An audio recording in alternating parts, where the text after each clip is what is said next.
আজকে তো 1st April. 1st April মানে এপ্রিল ফুলস ডে। এখন এপ্রিল ফুলস ডেতে তো আমি আপনাদেরকে ফুল করতে পারি না, কারণ এপ্রিল ফুলস ডেতে এই গ্রুপে এসে আমি যদি ফুল করি তার মানে কি একটা বাজে ঘটনাটাকে সত্যি বলে বলতে হবে, কিন্তু সেটা তো নীতিবিরুদ্ধ কাজ, আর সেটা আমি করতে পারি না। বাট তাহলে কিভাবে একটু হালকা করে এপ্রিল ফুলটা করা যেতে পারে? আমি স্যার সাউন্ডটা একটু করে হলে ভালো হয়, জোরে হলে। আচ্ছা, সাউন্ডটা কি এখন একদমই আসতে হচ্ছে না? মানে আমি তার হেডফোন গুলো পরে নেব।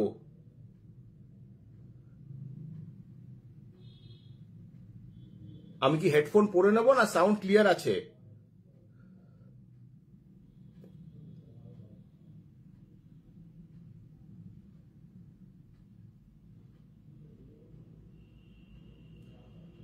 সাউন্ডটা কি ক্লিয়ার আছে? কাইন্ডলি কেউ বলবেন, নাহলে আমি হেডফোনটা পরে নেব।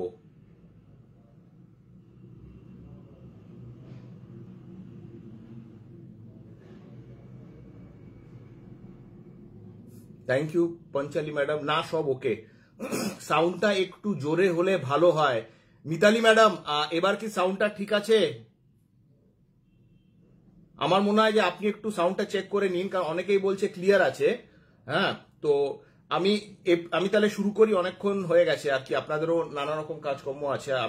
সো আমি একটা ছোট্ট একটা রিডল জিজ্ঞেস করব এবং তারপর আমি ঘটনাগুলোতে চলে যাব। যেহেতু আজকে 1st এপ্রিল, রিডলটা আমি ইংলিশে জিজ্ঞেস করব, ঠিক আছে? কারণ আমি যদি বাংলায় রিডলটা বলি তাহলে রিডলটা হবে না। এই রিডলটা দিয়ে আপনাদেরকে যদি এপ্রিল ফুল করতে পারি তাহলে হলো, আর যদি না হয় হলো না। রিডলটা তাহলে মন দিয়ে শুনুন, তারপর আমি গল্পে চলে যাব।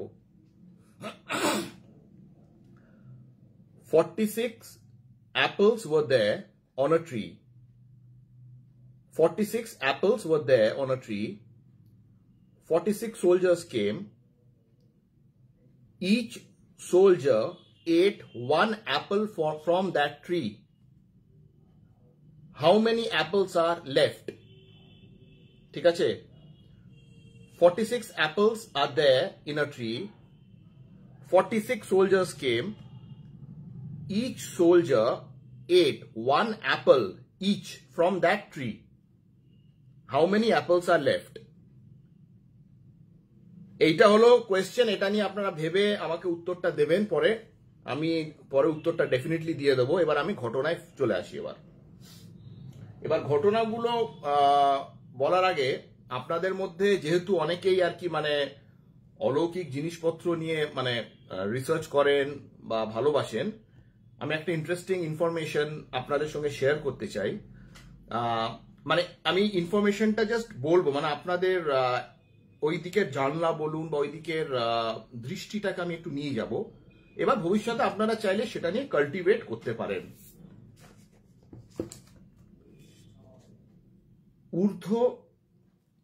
ঊর্ধ্বে সপ্ত লোক আছে, মানে 7 লোকস আছে। লোকগুলো কি কি আছে? ভূ, ভব, শয়, মহ, জন, তপ, হিরণ্য। এই 7টা লোক আছে এবং কিছু কিছু মহাপুরুষ হয় যারা মানে কিছু ক্রীড়ার দ্বারা এই 7টা লোকে ঘোরাফেরা করতে পারে, ঠিক আছে? এবার এটা নিয়ে আপনারা চাইলে বই টই কিনে আরো রিসার্চ করতে পারেন, পড়াশুনো করতে পারেন এবং ঠিক আছে, এবার এটা নিয়ে আপনারা দেখতে পারেন। এই বলে এবার আমি আমার ঘটনাগুলোতে আসি।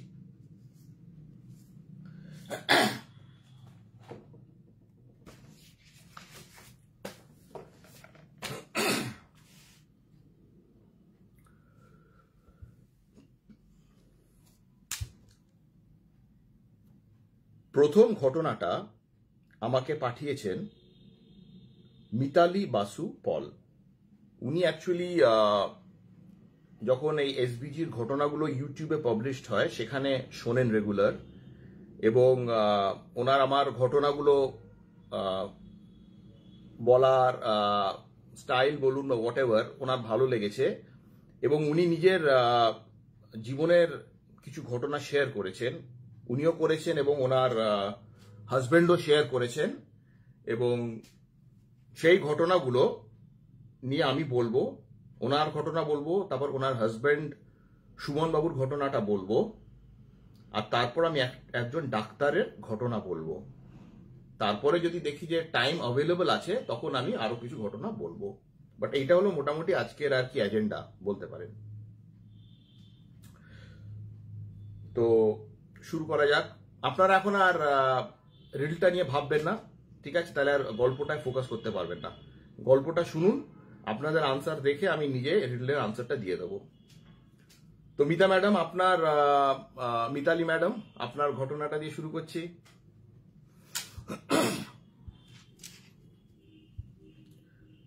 সালটা ছিল 2002 সাল, 2002।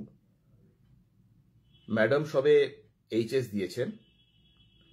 এইচএস দিয়ে ফার্স্ট ইয়ারে ভর্তি হয়েছেন। ওনাদের ছিল 51বর্তী পরিবার। এবার 51বর্তী পরিবারে মানে জয়েন্ট ফ্যামিলি টাইপ আর কি, যা হয় সবাই একসঙ্গে থাকে। যেরকম ঠাকুমা বলুন, কাকারা বলুন, ভাইপো, ভাইজি, অন্যান্য আরো আত্মীয় স্বজন, বাবা মা, সবাই মিলে ওনারা একসঙ্গে থাকতেন। সুখে শান্তিতে ভালোভাবে দিনগুলো কাটছিল। ওনার 9 কাকা ওনাকে খুব ভালোবাসতেন। হয় না, দেখবেন আমাদের অনেক সময় অনেক মাসি পিসি থাকে, ধরুন 3-4টে মাসি আছে, তাদের মধ্যে একজন কোনো মাসিকে দেখবেন একটু বেশি ভালোবাসেন, বা 2-3 জন মামা থাকলে একজন কোনো পার্টিকুলার মামাকে আপনারা বেশি ভালোবাসেন, বা সেই সব আত্মীয়রা দেখবেন যে আপনাদের মধ্যে কাউকে কাউকে ভালোবাসে বেশি, বা একটা স্পেশাল অ্যাফেকশন বেশি থাকে, অনেক সময় দেখা যায়। তো ওনার যে 9 কাকা ছিলেন ওনাকে খুব ভালোবাসতেন, বা ওনার প্রতি অ্যাফেকশনটা ওনার খুব বেশি ছিল আর কি। যেরকম প্রায়শই ওনার জন্য জিনিসপত্র কিনে আনতেন ভালোবেসে, অন্য কারোর জন্য কিছু আনুক না আনুক, বা এই ধরুন ক্রিসমাসের সময় ডেফিনেটলি কেকটা আনতেন, এবং কেকটা কিন্তু এনে ওনার হাতেই দিতেন, এবং উনিও নিজের কাকাকে ভীষণ ভালোবাসতেন। তো ভালো পরিবার ছিল, সুখে শান্তিতে দিন কাটছিল।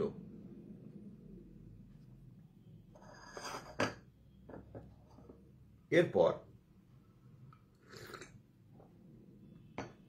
9 কাকার একটা কঠিন ব্যামো হয়।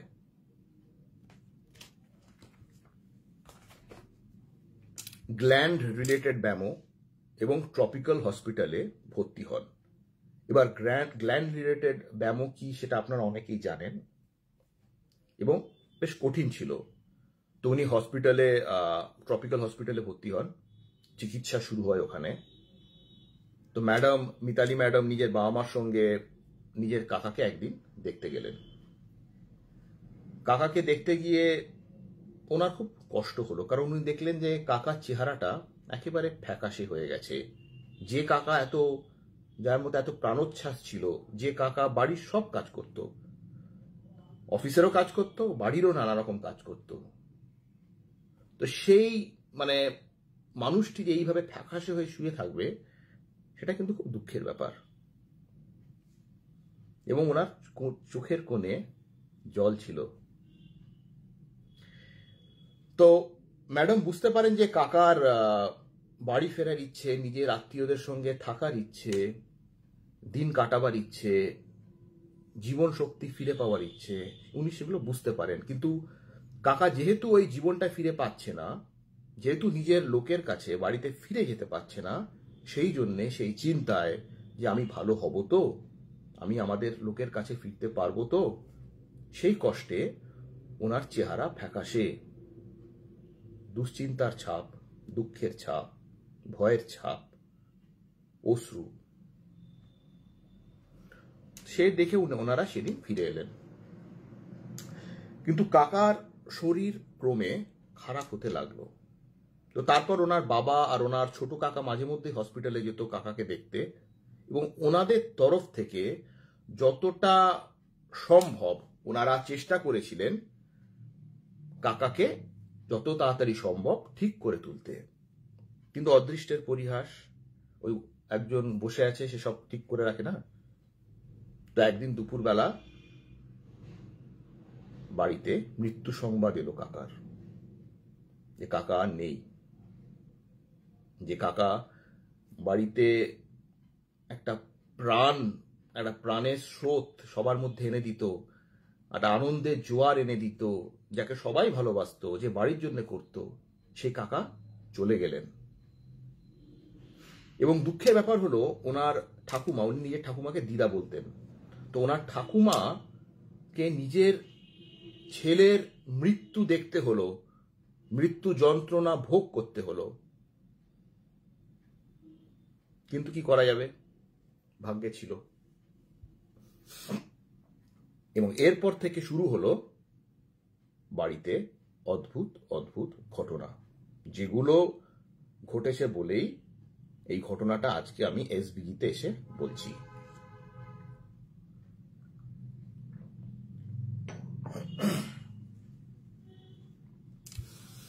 একদিন এই কাকা মারা যাওয়ার পর ওনার ঠাকুমা একদিন নিজের ঘরে দুপুরে শুয়ে আছেন। হঠাৎ ঘুমটা ভেঙে গেল। ঘুম ভেঙে গিয়ে দেখেন খাটের উপরে কাকা বসে আছে। যে কাকা মারা গেছে কয়েকদিন আগে, কাকা বসে আছে। উনি দেখে স্বাভাবিকভাবেই ঘাবড়ে গেলেন, ভয় পেয়ে গেলেন, এবং ভয় পেয়ে ছোট কাকা পাশেই থাকতো, পাশের ঘরে, ছোট কাকাকে ডেকে আনলেন। কিন্তু ছোট কাকা আসার পর ছোট কাকা কিন্তু দেখলো ঘরে কেউ নেই, তোমার ঠাকুমাও দেখলো ঘরে কেউ নেই। এটি গেল প্রথম ইনসিডেন্ট। এবার এই ছোট কাকা নিজে মাঝে মধ্যে সকালবেলা মর্নিং ওয়াক করতেন, ওনাদের বাগান ছিল, সেখানে প্রাতঃভ্রমণে যেতেন, হাঁটতে ভালোবাসতেন। তো একদিন ছোট কাকা এরপর সকালে হাঁটতে যাবে বলে বেরিয়েছেন। ছোট কাকার গ্রিলের দরজা, সেই দরজা থেকে বেরোলে একটা বারান্দা, তারপর একটা রক, আর তারপর সিঁড়িটা নেমে গেছে বাগানের দিকে। তো ছোট কাকা দরজা দিয়ে বেরিয়েছে, বেরিয়ে রকের কাছে এসে যেই সিঁড়ি দিয়ে নামতে যাবে, অমনি দেখছে যে কাকা ঝাঁটা দিচ্ছে, সিঁড়িতে ঝাঁট দিচ্ছে। উনি তো দেখে মানে প্রথমে তো চমকে গেলেন, তারপর স্বাভাবিকভাবেই ভীত হলেন। যতই নিজের লোক হোক, কেউ যদি চলে যায় আপনাকে ছেড়ে, তাকে যদি আপনি দেখেন হঠাৎ, আপনার ভয় তো করবেই না। তো উনি ভয় পেলেন এবং ভয় পেয়ে ইমিডিয়েটলি ঘরে ফিরলেন। ফিরে ইনফ্যাক্ট ভয় কাঁপতে থাকেন, কারণ উনি জানতেন যে কয়েকদিন আগে ওনার মা ওনাকে ঘরে ডেকেছিল কাকাকে দেখেছে বলে। উনি সেদিন কাকাকে দেখতে পাননি। উনি ভেবেছিলেন হয়তো এটা ঠাকুমার ভুল হতে পারে। কিন্তু তার কয়েকদিন বাদে উনি যখন নাপতে গিয়ে দেখলেন, হ্যাঁ, সেই কাকাই ঝাঁট দিচ্ছে, নিজেও যখন দেখলেন, তখন উনি বুঝলেন যে সামথিং ফিশি, বা কিছু একটা গন্ডগোল আছে। গন্ডগোল বলুন বা অলৌকিক বলুন, সেটা আপনারা নিজেদের পার্সপেক্টিভ থেকে বা নিজেদের জায়গা থেকে যেভাবে ভাবতে চান ভাবতে পারেন, কিন্তু কিছু মানে ব্যাপার বা কিছু জিনিস হচ্ছে, দ্যাট ওয়াজ ফর শিওর। তো উনি তো আপনাকে যেটা আপনাদের বললাম, ঘরে গেল, গিয়ে বন্ধ করে ভয় কাঁপতে থাকলো। এবার ম্যাডামের ইনসিডেন্টটায় আসি, মিতালি ম্যাডাম। তো ম্যাডাম নিজের ঘরে শুতেন এবং ওনার পাশের ঘরে ওনার বাবা মা শুতেন। তো ম্যাডাম একদিন রাত্রে শুয়ে আছেন নিজের ঘরে। ম্যাডামের ঘরের একটা কাঠের দরজা ছিল, তারপর একটা লোহার গরাদ দেওয়া দরজা। উনি শুয়ে আছেন রাত্রে, হঠাৎ প্রচন্ড জোর দরজাটাকে ঝাঁকানোর আওয়াজ। কেউ ভীষণ জোরে যেন দরজাটাকে ঝাঁকালো। উনি প্রথমে ভাবলেন ওনার মনের ভুল বা বাইরে থেকে হাওয়া হয়েছে।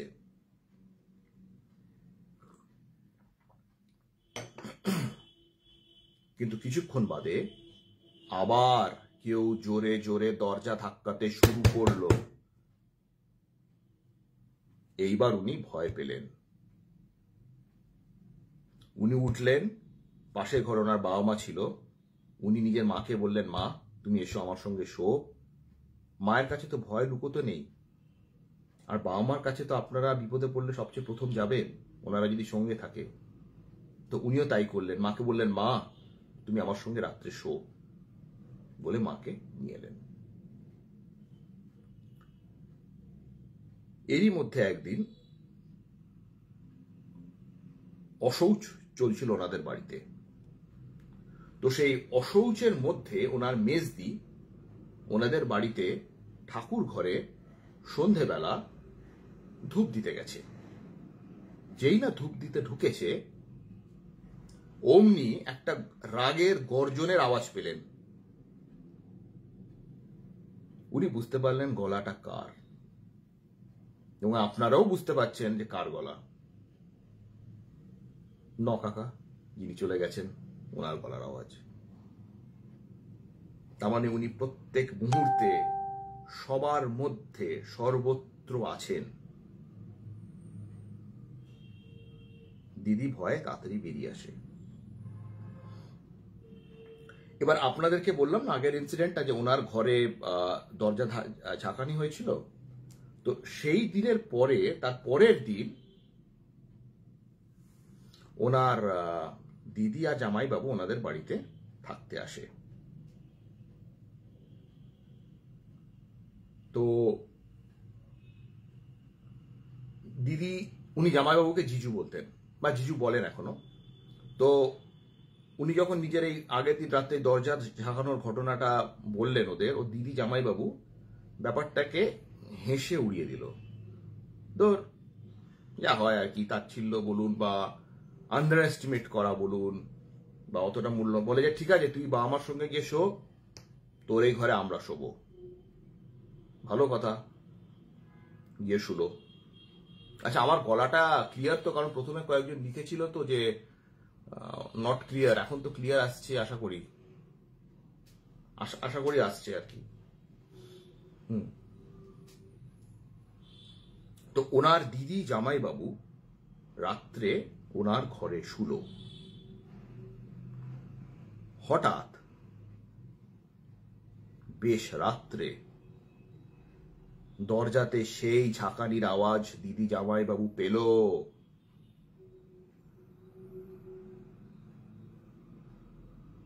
দুবার তিনবার ঝাঁকানির আওয়াজ হচ্ছে। তারপর ওরা যখন আর শুয়ে থাকতে পারলো না, তখন উঠে দেখলো যে টিভির পেছনের কেবল তারটা পর্যন্ত নড়ছে। মানে আমাদের বাড়িতে কি হয় নর্মালি, দেখবেন যে এইসব কেবল টিভি গুলো যে এই তারগুলো থাকে, এই জানলা দিয়ে এসে আর কি, মানে টিভির পেছনে লাগানো থাকে। তো ম্যাডামের ঘরেও একটা শোকেসের উপর টিভি রাখা ছিল দরজার পাশে, আর টিভির পেছনে জানলা ছিল। জানলা দিয়ে ওই কেবলের তারটা এসে টিভির সঙ্গে লাগানো ছিল। এত জোরে ঝাঁকানি হলো দরজায় যে তারটা পর্যন্ত নড়তে লাগলো। কি সাংঘাতিক ভাবুন। প্রত্যেক মুহূর্তে সবাই টের পাচ্ছে বাড়িতে কেউ আছে। এর শেষ কোথায়? এনিওয়ে, তো ওনারা ভীষণ ভয় পেলেন এবং সবাই মিলে ভয় পেয়ে মাঠে গিয়ে পায়চারি আরম্ভ করে দিলেন। তো যাই হোক, কোন রকমে সেই রাতটা কাটলো। আর একটা অদ্ভুত জিনিস ম্যাডাম দেখেছিলেন, যে ওনার কাকা যখন বেঁচে থাকতেন, আচ্ছা থ্যাংক ইউ, এখন অল ক্লিয়ার, থ্যাংক ইউ। ওনার কাকা যখন বেঁচে ছিলেন, উনি রোজ রাত্রে, অনেক সময় অফিস থেকে রাত করে ফিরে আর কি, মানে খাবার দাবার ওনার জন্য, উনি বলতেন যে আমার জন্য খাবার দাবার ঢেকে রাখবে, কাউকে জাগতে হবে না। তো উনি খেতেন, খেয়ে দিয়ে আর কি বাসনগুলোকে একটু ঘষে, যাতে আর কি পরের দিন ধুতে সুবিধা হয়, বাসনগুলোকে একটু ঘষে বারান্দার মাটিতে রেখে দিতেন। তো অবভিয়াসলি একটা ঘষার আওয়াজ হতো, এবং ম্যাডামের মা লক্ষ্য করেছিলেন যে ঠিক যে সময় ওনার কাকা মোটামুটি বাসনগুলোকে ঘষে রাখতেন, ঠিক সেই সময় ওনার মৃত্যুর পরেও একটা ঘষার আওয়াজ আসতো। ঠিক ওই সময় একটা ঘষার আওয়াজ আসতো।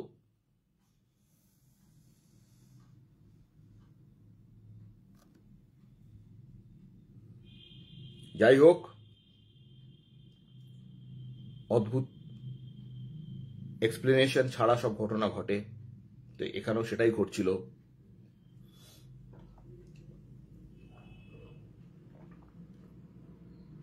এরপর যে ঘটনাটা ঘটে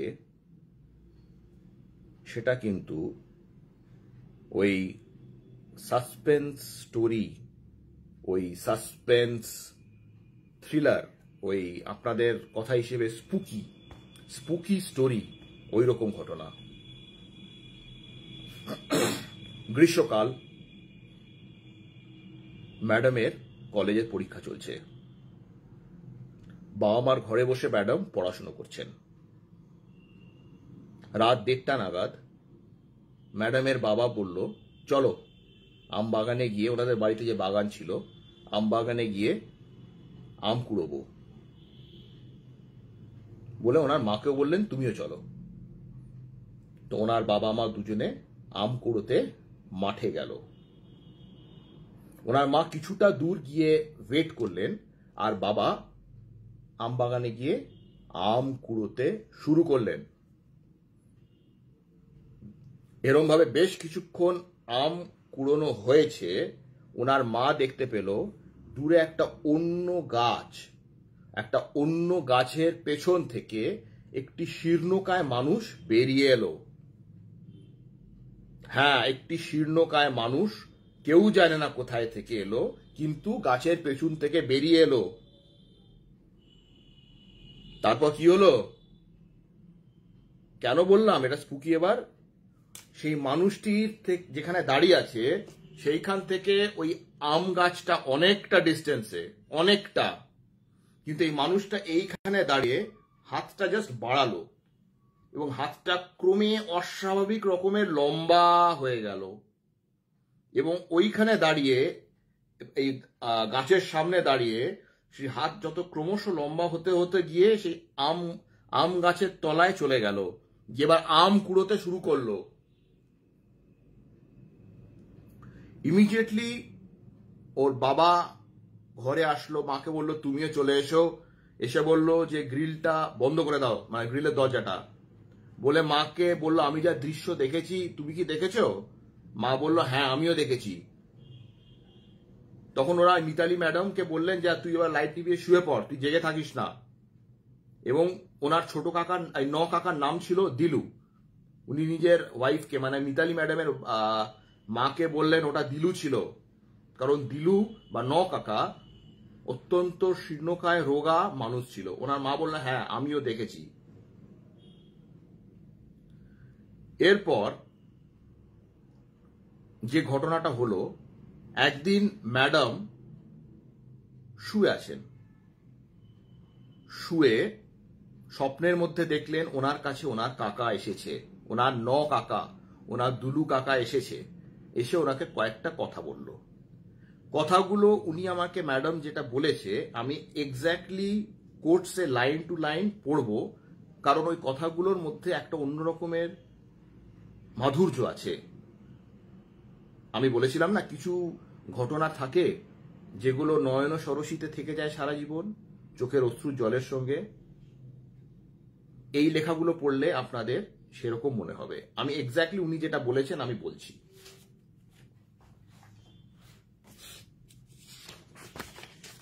ওনার কাকা স্বপ্নে এসে ওনাকে বললেন, আমাকে মানাই ভয় পাস না, আমি তোদের ছেড়ে যেতে পারিনি, বাড়ি আসতে চেয়েছিলাম হসপিটাল থেকে, কিন্তু মৃত্যু আমায় সেই সুযোগ দেয়নি। কিন্তু বিশ্বাস কর, আমি তোদের কোনো ক্ষতি চাই না, শুধু তোদের সাথে একটু থাকতে চাই। বাড়িতেই আছি আমি, নিজেদের লোকের সাথে কিসের বিরোধ? তারা কি কখনো শত্রু হয়? সবার সাথে মিলে থাকবি, আমিও আছি তোদের সাথে। ওনার যখন ঘুম ভেঙে গেল, ওনার তখন ভীষণ কষ্ট হলো। এরপর ওনার শ্রাদ্ধ হয়। শ্রাদ্ধ যেদিন হয় সেই দিন বাইরের ঘরে আর কি সব সরঞ্জাম করা হয়, ওনার ছবিতে মালা পরানো হয় রজনীগন্ধার, সুন্দর করে শ্রাদ্ধ অনুষ্ঠানটা সম্পূর্ণ হয়। তারপর উনি যখন ম্যাডাম যখন রাত্রে টায়ার্ড হয়ে নিজের ঘরে ঘুমোচ্ছেন, অনেক রাত্রে ওনার মনে হলো কেউ যেন ওনার সামনে দাঁড়িয়ে আছে এবং একটা তীব্র রজনীগন্ধা মালার গন্ধ পেলেন। কিন্তু ওনার পরিষ্কার মনে আছে যে শ্রাদ্ধ হয়েছে বাইরের ঘরে, ছবি অনেক দূরে অন্য ঘরে আছে, কিন্তু তাও ওনার মনে হচ্ছে ওনার সামনে যেন কাকা দাঁড়িয়ে আছে রজনীগন্ধা ফুলটা পরে, এবং সেই ফুলের সুন্দর গন্ধ উনি পাচ্ছেন। এই ছিল প্রথম ঘটনা।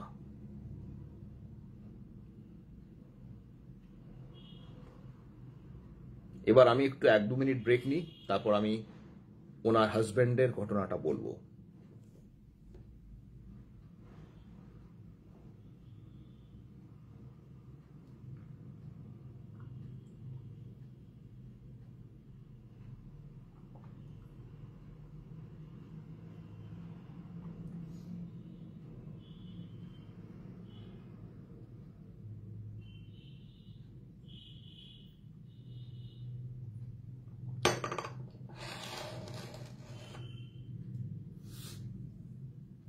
হ্যালো স্নেহা, এক second.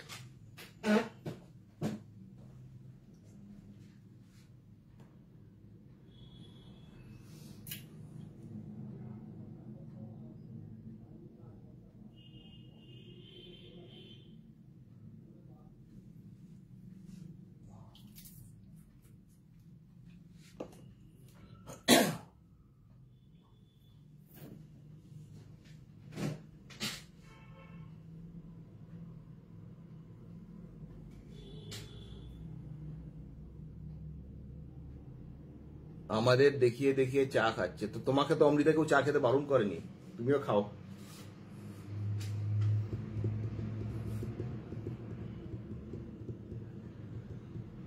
Thank you, thank you.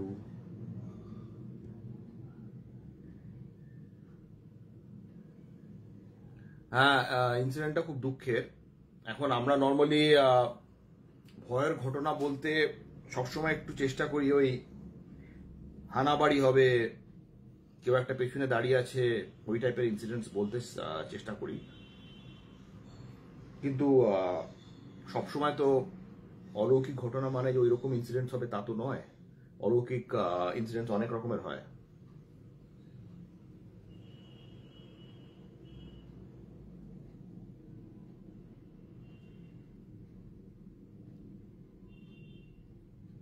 আপনি বানিয়ে দিয়ে আসুন অমৃতাকে। আচ্ছা ঠিক আছে, thank you for the suggestion. এখন তো বানাতে যেতে পারবো না, গল্প বলছি, গল্পটা হয়ে গেলে যাব। আচ্ছা, এবার নেক্সট ঘটনাটা শুরু করি। আচ্ছা,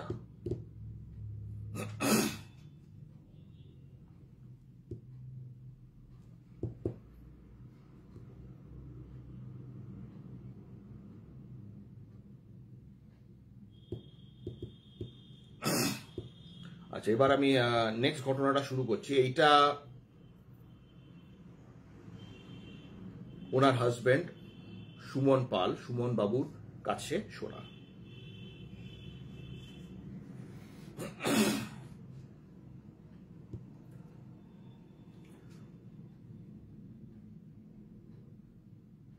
ঘটনাটা ঘটেছিল প্রায় 15 বছরেরও বেশি আগে, 1.5 দশক তো হবেই, তারও বেশি। সুমন বাবু শিক্ষকতার সঙ্গে জড়িত বা এডুকেশন সিস্টেমের সঙ্গে জড়িত, এবং সেই সূত্রে ওনার বর্ধমান জেলার কালনায় পোস্টিং হয়।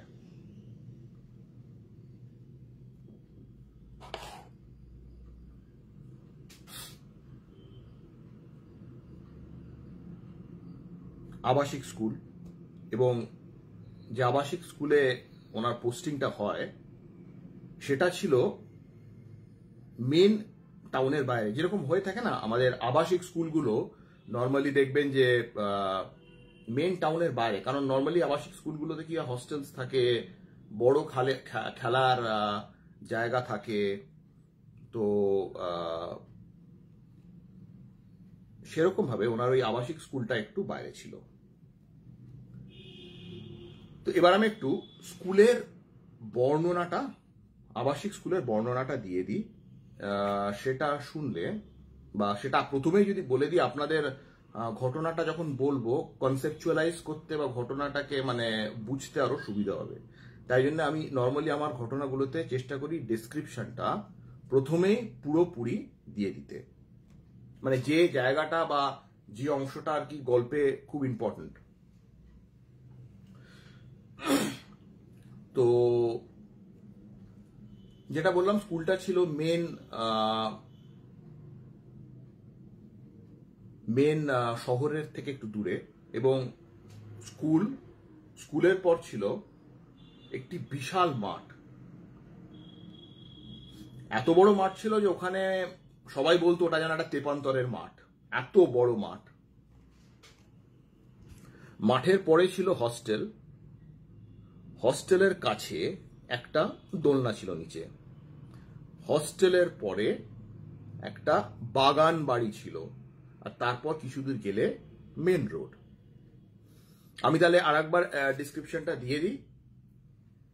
আবাসিক স্কুল, শহরের থেকে একটু দূরে, একটু নিরিবিলি জায়গায়, প্রথমে স্কুল, তারপর বিশাল তেপান্তরের মাঠের মতো একটা মাঠ, তারপর হস্টেল, হস্টেলের কাছেই একটা নিচে দোলনা মাঠে, তারপর একটা বাগান বাড়ি, এবং তারপর চলে গেছে বড় রাস্তা। এই প্রত্যেকটা লোকেশন এই ঘটনায় কোনো না কোনো অংশে গিয়ে টাচড হবে, তাই জন্য এই লোকেশনটা আপনাদের কাছে আমি ক্লিয়ার করে দিলাম। ঠিক আছে, এবার আমি তাহলে ফিরে আসি মেন ঘটনায়। এবার হস্টেলের বর্ণনাটা আপনাদের দিয়ে দিই, হস্টেলটা কিরকম। হস্টেলের একতলায় থাকতো 5, 6, 7 তিনটে ক্লাসের স্টুডেন্ট যারা ওখানে হস্টেলে থাকতো।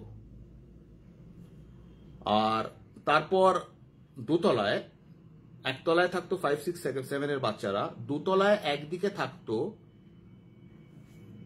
8 এর বাচ্চারা, আর অন্যদিকে থাকতো 9 and 10 এর স্টুডেন্টসরা। বাচ্চা বলা উচিত না, 8 এর স্টুডেন্টস, এবং আর একদিকে থাকতো 9 and 10 এর স্টুডেন্টস, আর 11, 12 এর স্টুডেন্টসরা মিলিয়ে মিশিয়ে থাকতো। এর সঙ্গে একটা ডরমেটরি ছিল এই দোতলায়, সেখানে 6-7 জন স্কুলের যারা চাকরি করতেন নানা রকম পজিশনে বা রোলে, টিচার বলুন বা অন্যান্য যারা স্টাফ, তারা ওই ডরমেটরিতে 6-7 জন থাকতেন। এবং যিনি ওয়ার্ডেন সাহেব ছিলেন উনি দূরে একটি কোয়ার্টারে থাকতেন। বোঝা গেল? স্কুল, মাঠ, হস্টেল। হস্টেলে ফার্স্ট ফ্লোরে 5, 6, 7, সেকেন্ড ফ্লোরে একদিকে 8, অন্যদিকে 9, 10, 11, 12 এর স্টুডেন্টসরা মিলিয়ে মিশিয়ে থাকতো। ডরমেটরিতে 6-7 জন স্কুলের স্টাফ থাকতেন, আর ওয়ার্ডেন সাহেব যিনি ছিলেন উনি দূরে একটি কোয়ার্টারে থাকতেন। এবং জায়গাটা ছিল নিঝুম, নিরিবিলি, লোকালয়হীন। প্রথম দিকে সুমন বাবু কয়েকদিন চেষ্টা করেছিলেন বাড়ি থেকে যাতায়াত করে স্কুল যেতে, কিন্তু সেটা বেশি দিন উনি করতে পারেননি ডিউ টু ডিস্টেন্স। ফলে উনি ঠিক করেন যে ওখানকার হস্টেলে থেকে নিজের কাজকর্ম করবেন। তো উনি এবার হস্টেলে গেলেন। হস্টেলের একটি বারান্দা ছিল, বিশাল বারান্দা, এবং বারান্দা দিয়ে গেলে ডরমেটরি, আর ডরমেটরির সঙ্গে একটি টয়লেট ছিল, টয়লেট বলবো না, বাথরুম ছিল। কিন্তু বাথরুমটার কয়েকটা পিকিউলিয়ার জিনিস ছিল। প্রথম, বাথরুমটা দিনের বেলা সব সময় লক করা থাকতো। কেন থাকতো কেউ জানে না, কতদিন ধরে থাকতো কেউ জানে না, কিন্তু বাথরুমটা লক করা থাকতো। এবং সেকেন্ডলি আর একটা বিচিত্র ব্যাপার ছিল, যে নর্মালি এই ডরমেটরি স্টাইলের বাথরুমগুলোর সুইচ বোর্ড বা মানে সুইচগুলো বাইরে থাকে, কিন্তু এক্ষেত্রে বাথরুমের ভেতরে সুইচ ছিল। এবার বাথরুমে আপনারা যদি ঢোকেন, চানের জায়গা, তারপর ডরমেটরি স্টাইলে যা হয়, বেশ অনেকটা হেঁটে গেলে টয়লেটগুলো আছে। তো উনি যখন হস্টেলে পৌঁছলেন বা স্কুলে পৌঁছলেন, তখন আষাঢ় মাস চলছে, এবং সেই বছর প্রচন্ড বৃষ্টি হচ্ছিল সারা বছর। এবং উনি যেদিন যান সেই দিনও প্রচন্ড বৃষ্টি হচ্ছিল। উনি পৌঁছলেন সন্ধেবেলা, পৌঁছে অবভিয়াসলি নিজের ডরমেটরিতে গেলেন, গিয়ে বাকি স্টাফদের সঙ্গে ডরমেটরিতে আলাপ টালাপ হলো, হয়ে টয়ে আর কি, মানে কিছুক্ষণ থাকার পর দেখলেন যে ইলেকট্রিসিটি চলে গেল। ইলেকট্রিসিটি যেই চলে গেল, সবাই মিলে বারান্দায় বসে গল্প টল্প করছে। তো কথার ছলে মানে কি, কথা প্রসঙ্গে উনি জানতে পারলেন, বা ওনাকে কেউ বলল, কেউ যেন কাউকে না বলে রাত্রে এখান থেকে, মানে ওই হস্টেল থেকে বা নিজেদের ঘর থেকে না বেরোয়। ওনাকে বললেন ওখানকার একজন স্টাফ যে, ভাই তুমি তো নতুন, কিন্তু একটা কথা মনে রাখবে, না বলে কাউকে এখান থেকে রাত্রে কিন্তু বেরোবে না। কেন বললো সেটাতে বা শুনবেন আপনারা।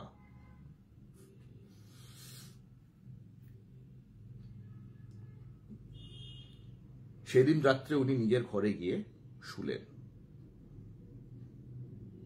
নিঝুম রাত, কিছু লোক আছে, কিন্তু রাতের অন্ধকার, রাতের একাকিত্ব, রাতের শূন্যতা এত ভয়ঙ্কর,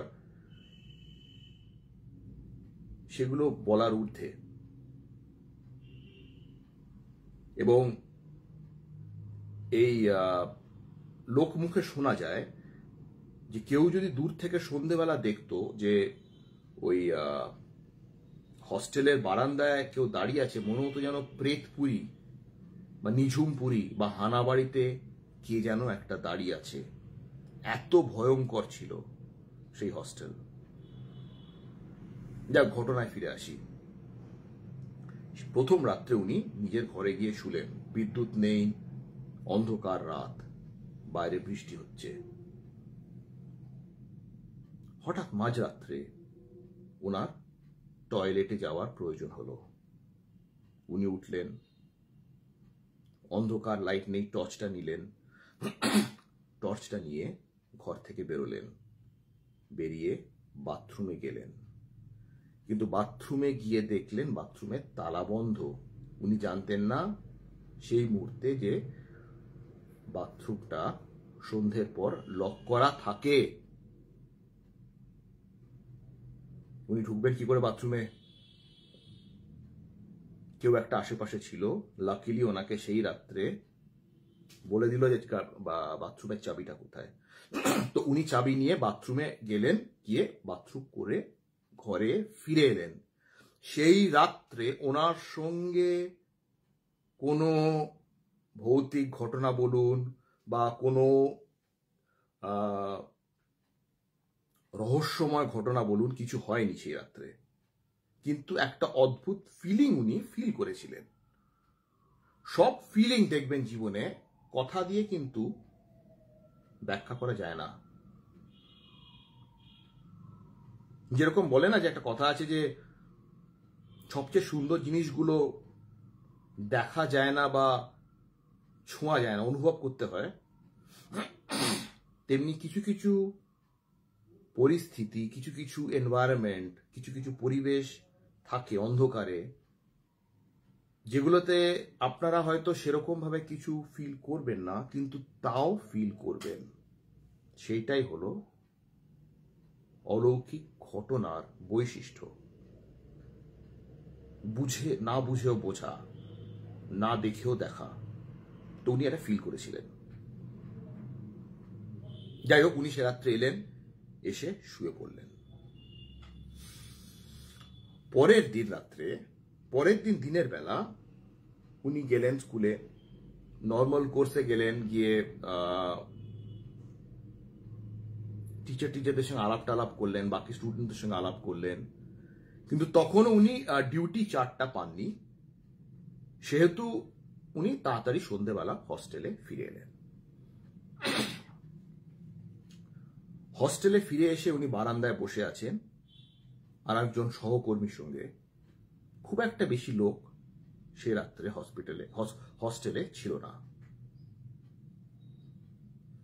তো সহকর্মীর সঙ্গে কথা হতে হতে, নানা প্রসঙ্গে কথা হতে হতে সহকর্মী ওনাকে একটা জিনিস বলল।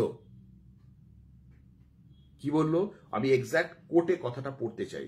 ওনার সহকর্মী হস্টেলের বারান্দায় অন্ধকারে দাঁড়িয়ে ওনাকে কি বলল শুনুন। কাউকে বলো না ভাই, একটা কথা বলি, আমরা ছাড়া আরো কেউ মাঝে মাঝে আসে। কাউকে বলো না ভাই, একটা কথা বলি, আমরা ছাড়া আরো কেউ মাঝে মাঝে আসে। বলে এবার এই কথাটা বলার পর ওনার সহকর্মীর মধ্যে, মানে সুমন বাবুর সহকর্মীর মধ্যে একটা অদ্ভুত আনইজিনেস বা একটা অদ্ভুত একটা মানে চেহারার একটা পরিবর্তন হয়। সেটা ভয় বলুন বা যে কোনো কারণেই হোক, এবং উনি নিজেকে যতটা তাও চেষ্টা করছিলেন নর্মাল রাখার, উনিও একটা আনইজিনেস কিন্তু সেই মুহূর্ত থেকে ফিল করতে শুরু করেন। কিন্তু ওনার সহকর্মী এই কথাটা বলেই ঘটনাটা বলতে শুরু করে। উনি বললেন একদিন রাত্রে, এবার সহকর্মী বলছে কেন এখানে কেউ মাঝে মাঝে আসে। উনি হস্টেলে আছেন, উনি নিজের ঘরে আছেন, হঠাৎ দরজায় একটা নক হলো। সহকর্মী, অন্ধকার রাত, ইলেকট্রিসিটি নেই। উনি প্রথমে ভাবলেন বাইরে ঝড় হচ্ছে, হয়তো দরজার আওয়াজ, কিন্তু আবার নক হলো। উনি এবার উঠলেন, উঠে দরজাটার কাছে গেলেন, গিয়ে দরজা খুললেন।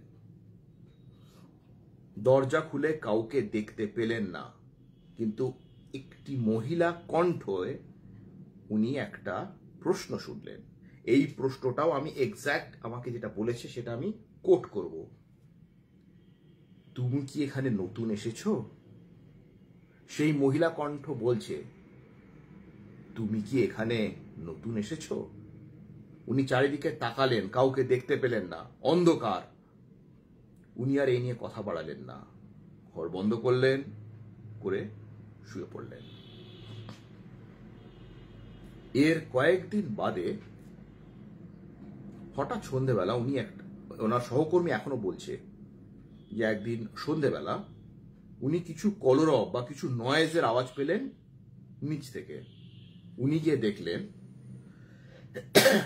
5, 6, 7 যারা সব বাচ্চা কাচ্চা আছে কেউ খেতে যেতে চাইছে না, কেউ ঘরে শুতে যেতে চাইছে না। কিন্তু রাত অনেক হয়েছে, এবার একটু জিজ্ঞাসাবাদ করার প্রয়োজন। উনি জিজ্ঞাসাবাদ করে জানতে পারলেন যে কিছু কিছু বাচ্চা হয় না, একটু বেশি সাহসী হয়, একটু বেশি কি বলবো মানে কৌতূহল থাকে, সেরকম কিছু বাচ্চা সেই রাত্রে দেখেছে হস্টেলের সামনে যে দোলনাটা আছে সেই দোলনায় একটি মানুষের মতো একটা সামওয়ান দোলনায় বসে দুলছে। মানে স্পষ্ট করে বুঝতে পারেনি কে, কিন্তু someone was there on the swing, দোলনায় আর কি দুলছে। এবং সেটা দেখে মানে বাচ্চা কাচ্চারা এতটাই মানে ঘাবড়ে যায়, ভয় পেয়ে যায় যে কেউ আর নিজেদের ঘরে ভয় যেতে চাইছে না। কিন্তু কি করা যাবে, মানে হচ্ছে ঘটনাগুলো, এবং ওনারা যেহেতু হস্টেলে থাকেন ওনারা যেতেও পারছে না। এই ঘটনাগুলো সেই রাত্রে সুমন বাবু সহকর্মী সুমন বাবুকে বললেন। এরপর কয়েকদিন কেটেছে। সুমন বাবু যেদিন রাত্রে ঘটনা বলছি নিজের ঘরে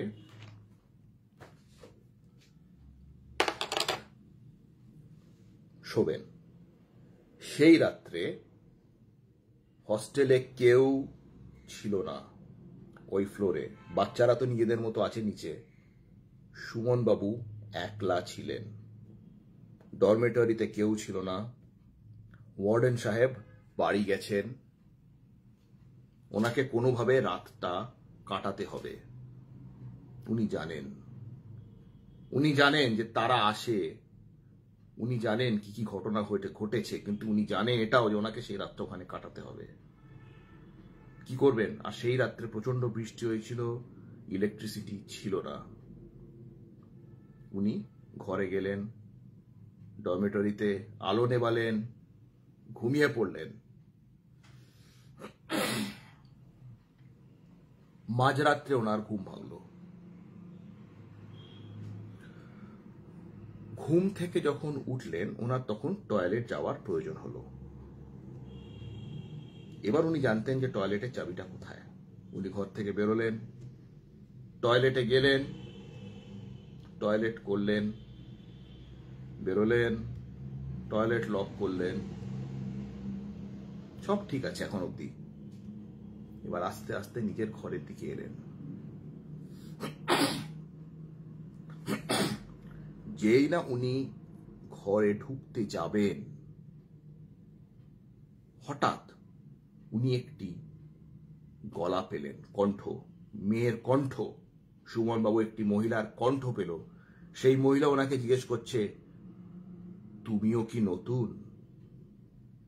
এবং উনি একটি কিছু চুল ওনার ঘাড়ে চুলের স্পর্শ পেলেন। কথা প্রসঙ্গে বলে রাখি, সুমন বাবু এই ঘটনাটার নাম দিয়েছিলেন এলোকেশী। যাই হোক, তো উনি যখন তাকালেন কেউ নেই, কিন্তু একটা খিলখিল হাসির আওয়াজ।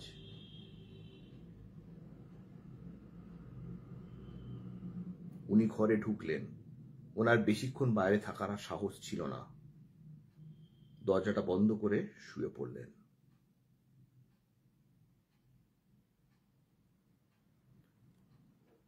পরে উনি জানতে পারলেন যে হস্টেলের পাশে একটি বাগান বাড়ি আছে, আপনাদের প্রথমেই বলেছি। সেইখানে একটি মেয়ে থাকতো।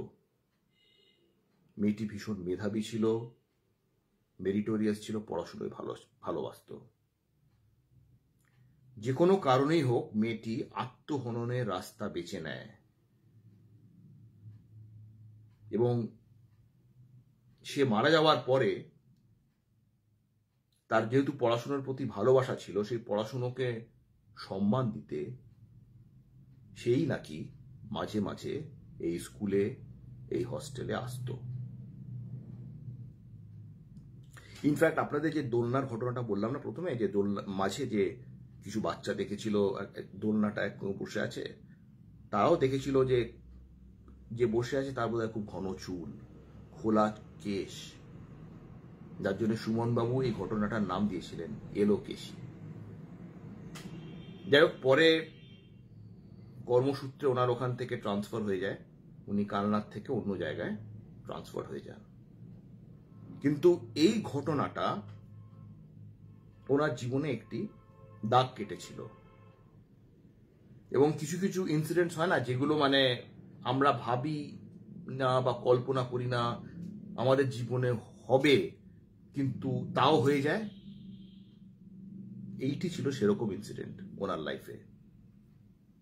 এলোকেশী, বর্ধমানের কালনায়। এইটা ছিল সেকেন্ড ইনসিডেন্ট। এবার আবার 1-2 মিনিট ব্রেক নিই।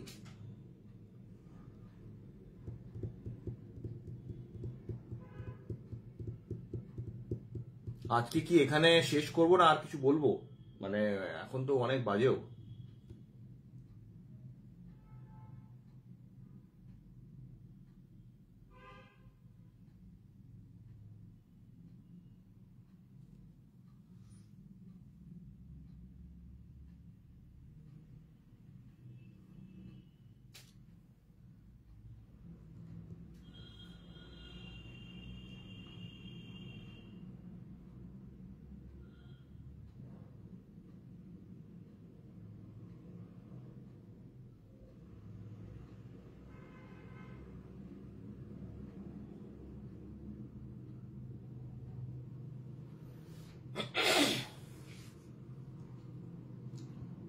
এটা মোর দ্যান 15 ইয়ার্স আমাকে সুমন বাবু যা বলেছেন, হ্যাঁ, তো অনেক পুরনো ঘটনা। তাপস বাবু জিজ্ঞেস করছে, এটা অনেক পুরনো ঘটনা।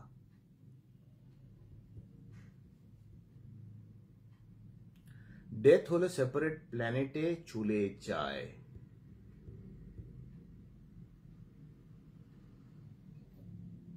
এটা নিয়ে অনেক রকম গবেষণা আছে। অঙ্কিতা ম্যাডাম লিখেছেন ডেথ হলে সেপারেট প্ল্যানেটে চলে যায়। কিছু কিছু স্কুলস অফ থটস বিশ্বাস করে যে মানে কর্মফলের উপর আপনি এক একটা জায়গায় যান, এক একটা লোকে যান। আবার কেউ কেউ বিশ্বাস করে স্তরে যান, সপ্ত লোকের একটি স্তরে থাকেন। তো এগুলো মানে নানা রকম ব্যাপার আছে। এটা 5 মিনিটের মধ্যে ডিসকাস করা খুব ডিফিকাল্ট আর কি। আচ্ছা, আর একটা ঘটনা তাহলে বলি।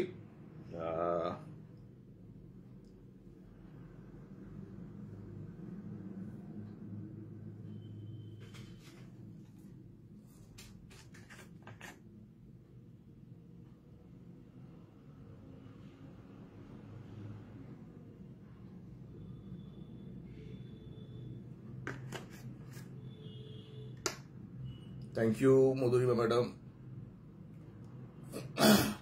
ঠিক আছে, এবার নেক্সট ঘটনাটা বলছি আমি। তো এইটি আমাকে বলে একজন ডাক্তার ম্যাডাম। ওনার সঙ্গে মানে উনি আমার ফ্রেন্ডের মতন, কিন্তু উনি আমার থেকে অনেকটা সিনিয়র, তাই জন্য আমি ওনাকে আর কি মানে দি বলে ডাকি। দি মানে ওনার নামের সঙ্গে দি কথাটা কি অ্যাড করে দিই আর কি।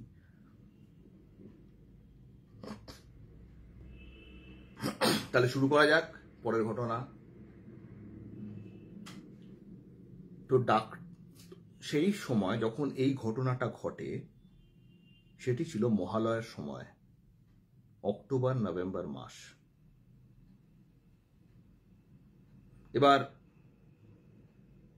মহালয়ার আগে ওনার বন্ধুদের সঙ্গে, আমার ডাক্তার ম্যাডামের বন্ধুদের সঙ্গে জমিয়ে আড্ডা হচ্ছে। তো তর্পণ দেওয়া, এইসব নিয়ে নানা রকম, পূর্বপুরুষকে যে তর্পণ দিতে হয়, এসব নিয়ে নানা রকম ডিসকাশনস হচ্ছে। তো ওনার স্বাভাবিকভাবেই, উনি যেহেতু নিজে কোনোদিন তর্পণ দেখেননি, ওনার একটা কিউরিয়াসিটি ছিল যে আমি তর্পণটা দেখতে পেলাম না, আমি যদি তর্পণ করাটা দেখতে পেতাম খুব ভালো হতো। তো ওনার একটা কিউরিয়াসিটি ছিল, এবং উনি সেটা আক্ষেপের সুরেই বলুন বা মানে রিগ্রেট বলুন, হোয়াট এভার ওয়ে, ওনার একটা মানে উনি নিজের বন্ধুদের কাছে বললেন। তো যাই হোক, মহালয়ার রাত্রে উনি এবং ওনার হাজবেন্ড ঘরে গিয়ে শুলেন।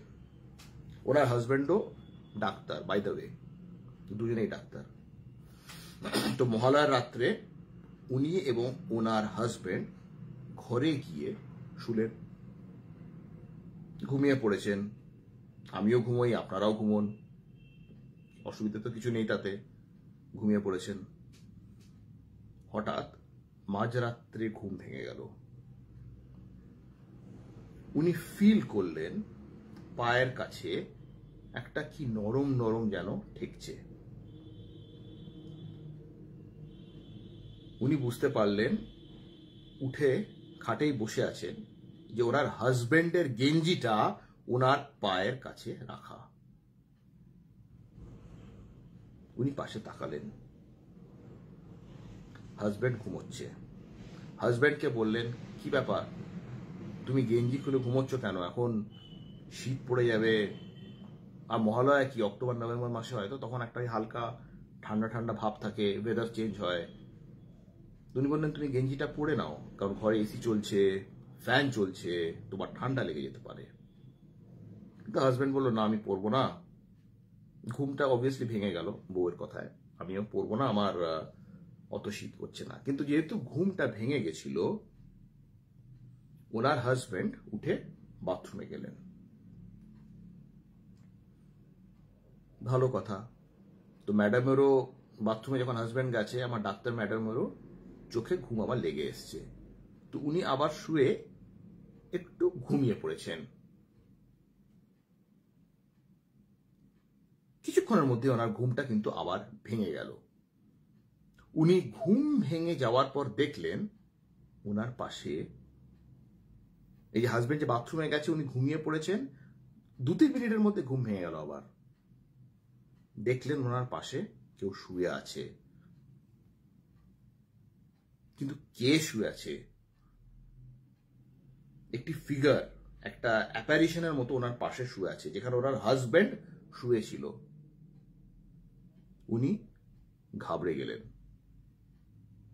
বাথরুমের দিকে তাকালেন, দেখলেন যে বাথরুমে আলো জ্বলছে। উনি বুঝতে পারলেন ওনার হাজবেন্ড তখনও বাথরুমে আছে। উনি আবার তাকালেন পাশে, দেখলেন শুয়ে আছে। এবার উনি উঠতেও পারছেন না, ভয় পাচ্ছেন, পাশে কে আছে ডাকতেও পারছে না। উনি ওই অবস্থাতেই খাটে আস্তে আস্তে বসলেন। বসে পায়ের কাছে গেঞ্জিটাকে সরিয়ে রাখতে গেলেন, কিন্তু গেঞ্জিটা মাটিতে পড়ে গেল।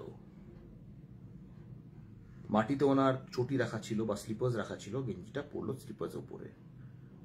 এবার অবভিয়াসলি উনি চাইবেন না ওনার হাজবেন্ডের গেঞ্জি ওনার স্লিপারের ওপরে পড়ে থাকুক। হাজবেন্ড বাথরুমে, পাশে কে একজন যেন শুয়ে আছে। উনি উঠলেন, সামনে টেবিল ছিল, টেবিল থেকে পেনটা নিল, নিয়ে চটির ওপর থেকে পেনটা দিয়ে গেঞ্জিটাকে উঠালো। উনি ভয় পাচ্ছেন। আপনারা প্রশ্ন করতে পারেন, হঠাৎ হাত দিয়ে না তুলে পেন দিয়ে গেঞ্জি তুলছে কেন? আমরা যখন ভয় পাই, আমরা অনেক কিছুই করি যার বিশ্লেষণ আমাদের কাছে থাকে না।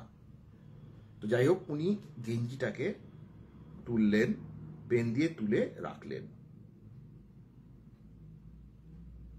উনি সেই মুহূর্তে দেখলেন যে ওনার সামনে যেটা শুয়ে আছে, সেটা একটা কঙ্কালের মতো কি যেন শুয়ে আছে। এবং উনি ফিল করলেন ওনার পা দিয়ে যেন ঝিম ধরে, মানে একটু ঝিমঝিম করছে, এবং কিছু সামথিং ওনার পা দিয়ে যেন বেয়ে ওপর দিকে উঠে এলো।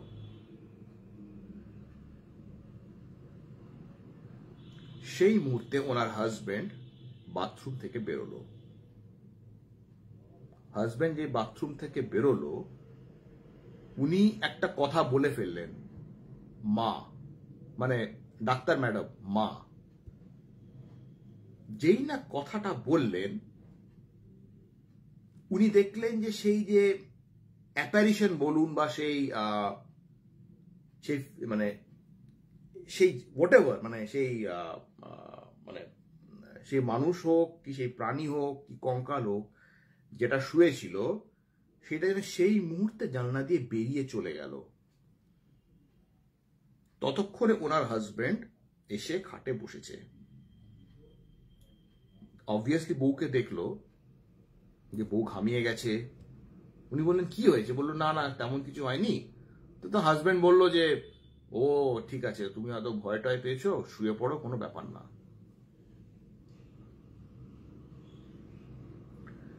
ম্যাডাম পরে রিয়েলাইজ করলেন যে উনি যখন মা বলেছিলেন, ওনার যেন মনে হলো ওনার পাশে মা দুর্গা এসে দাঁড়ালো এবং হয়তো অসুরের মতো কেউ শুয়েছিল ওখানে, কোনো নেগেটিভ এনার্জি। সেই এনার্জিটা যেই মা শুনেছে, সেই এনার্জিটা নাকি জানলা দিয়ে চলে গেল। কথা প্রসঙ্গে বলে রাখি,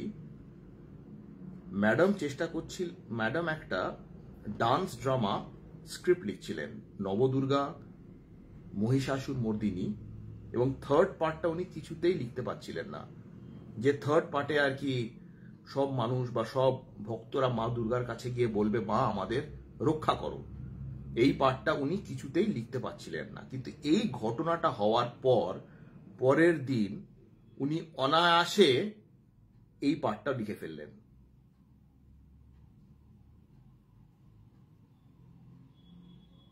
তো এইটা ছিল, কি ছিল ওটা আমি জানি না, উনিও হয়তো ভালো করে জানেন না, বাট উনি এইটুকুনি জানেন, উনি যখন মা বললেন সেই রাত্রে ওনার মনে হলো ওনার পাশে এসে মা দুর্গা দাঁড়িয়েছেন এবং জানলা দিয়ে যে মূর্তিটি ওনার খাটে শুয়েছিল সেটা যেন চলে গেল।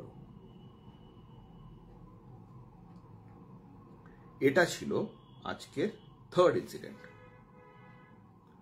অনেক বেড়ে গেছে।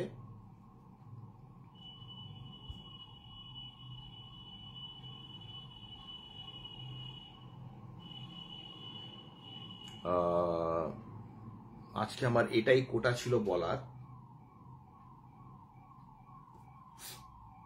আর তো কিছু নেই।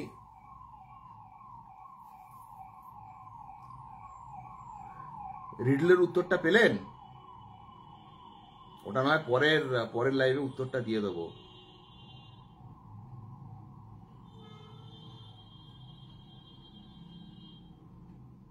এসে চলছিল তো জানালা খোলা ছিল, এসি চলছিল তো জানলা, পরে হয়তো জানলা খুলে দিয়েছিল, বা এইসব এনার্জি যখন যায় এদের জানলা খোলা বা বন্ধ হওয়ার প্রয়োজন পড়ে না।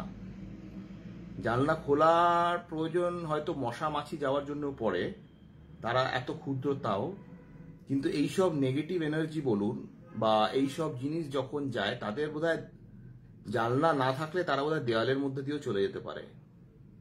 তো জানলা খোলা বা বন্ধটা আমার মনে হয় না খুব ইম্পর্টেন্ট। তাহলে তো সেটা মানুষ হয়ে গেল। তাই জন্যে কোথায় গেল, একজন লিখেছেন না যে এসি চলছিল জানলা খোলা ছিল। যাই হোক, এসি চলছিল এবং জানলা দিয়ে বেরিয়ে যেতে এইসব এনার্জির কোনো রকম জানলা খোলা বা বন্ধ হওয়ার প্রয়োজন পড়ে না, সুতরাং that was not the problem.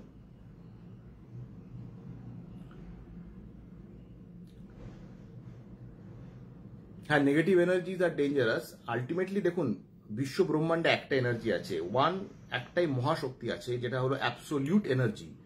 এবার এগুলো তো দেখুন তর্কের ব্যাপার না, এগুলো যার যার বিশ্বাস, রিয়েলাইজেশন। হ্যাঁ, তো সেখান থেকে আর কি সবকিছু উৎপত্তি, ভালো বলুন খারাপ বলুন। তো হ্যাঁ, নেগেটিভ এনার্জি তো ডেফিনেটলি খারাপ। এবার ধাঁধাটার উত্তর দিয়ে আমি তাহলে আজকের মতো শেষ করছি। উত্তর হলো, আমি কি জিজ্ঞেস করেছিলাম, 46 apples were there on a tree. 46 soldiers came. Each soldier ate one apple from that tree. How many apples are left? 6টা আপেল লেফট ছিল, 6 কি করে? 46 apples were there on the tree, মানে 46টা আপেল ছিল। 46 soldiers came, 40টা অসুস্থ soldier এলো। 6 soldiers না, 46 sick soldiers, 40টা অসুস্থ সোলজার্স, নট 46 সোলজার্স, ওইখানেই ছিল প্যাচ। 40টা অসুস্থ সোলজার এলো, 46 সোলজার্স, এবং প্রত্যেকজন যদি একটা করে আপেল খায় তাহলে অবভিয়াসলি 6টা আপেল বাকি থাকবে। যারা পারেননি তারা তো এপ্রিল ফুল হলেন। যাই হোক, ধন্যবাদ জানাই সবাইকে, খুব ভালো লাগলো আপনারা সময় দিয়ে শুনেছেন আমার ঘটনাগুলো। আমি আপনাদের সবার কাছে খুব কৃতজ্ঞ, এবং খুব কম সময়ের মধ্যে এটাকে আমি একটা ফ্যামিলির মতো এখন দেখতে শুরু করেছি। আপনাদের থেকে যা ভালোবাসা পেয়েছি, এবং অ্যাডমিন প্যানেল শ্রেয়া, ইন্দ্রজিৎ, সবার থেকে এত সাপোর্ট পেয়েছি সেটা বলার নয়।